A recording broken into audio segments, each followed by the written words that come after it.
Има една зависимост, от която никой не се лекува. И това е времето. То е единственият наркотик, който ни се приписва още с раждането. И притежава всички белези на зависимостта. Не можем без него. Всяка секунда консумираме поредната доза и колкото повече остаряваме, толкова по-бързо ни се струва, че свършва. Както го наричат философите, това е една неизбежна абстиненция.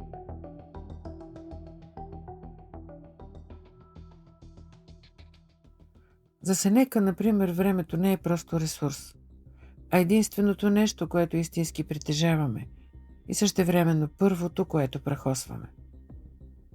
В краткостта на живота той казва, че проблемът не е, че ние не живеем малко, а че губим много.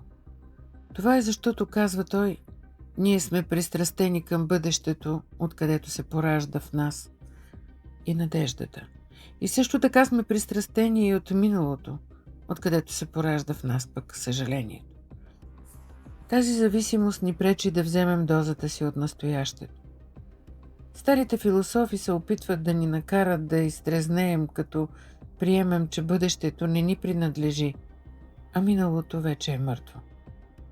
Марк Аврелий го нарича наркотикът на вечността, като често напомня, че времето е като буйна река. Всичко се появява за миг и веднага бива завлечено.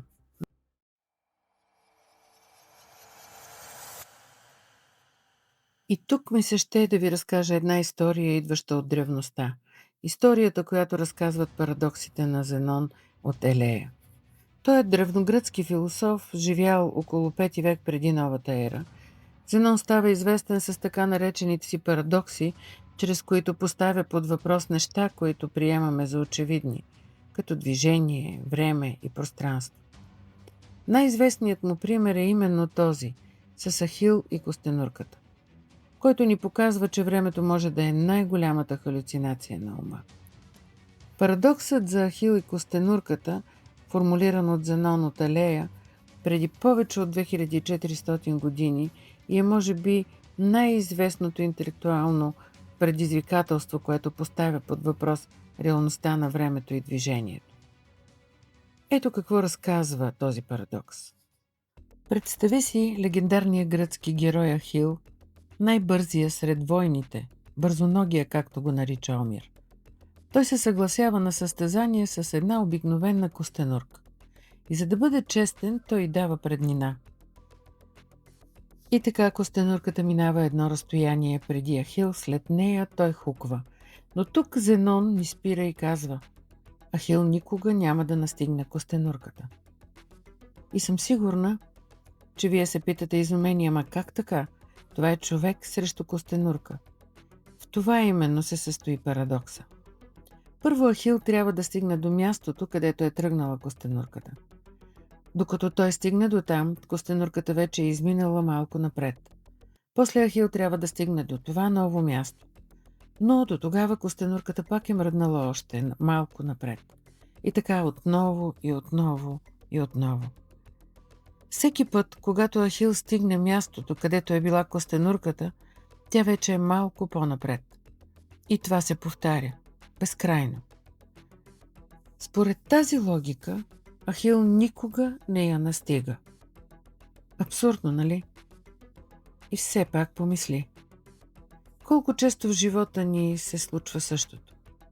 Колко често гоним нещо, цел, усещане, версия някаква за себе си?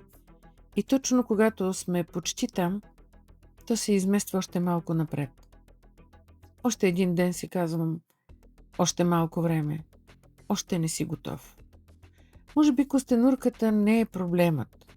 Може би проблемът е начинът, по който мислим за времето. Разделяме го на безкрайни сега, на малки, уж контролируеми части. И вярваме, че ако съберем достатъчно от тях, ще стигнем там, където искаме. Но винаги има още едно след, още едно утре.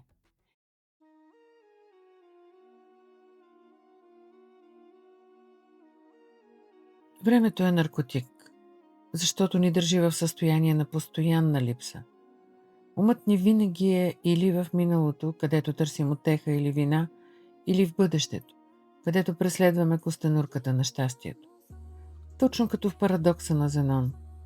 Ние често се чувстваме блокирани, тичаме бързо, а сякаш не стигаме никъде, защото сме раздробили живота си на безкрайни задачи, секунди и очаквания. Ако гледаме на времето като на поредица от точки, ние винаги ще бъдем негови роби. Ако го гледаме като един поток, ние се сливаме с него.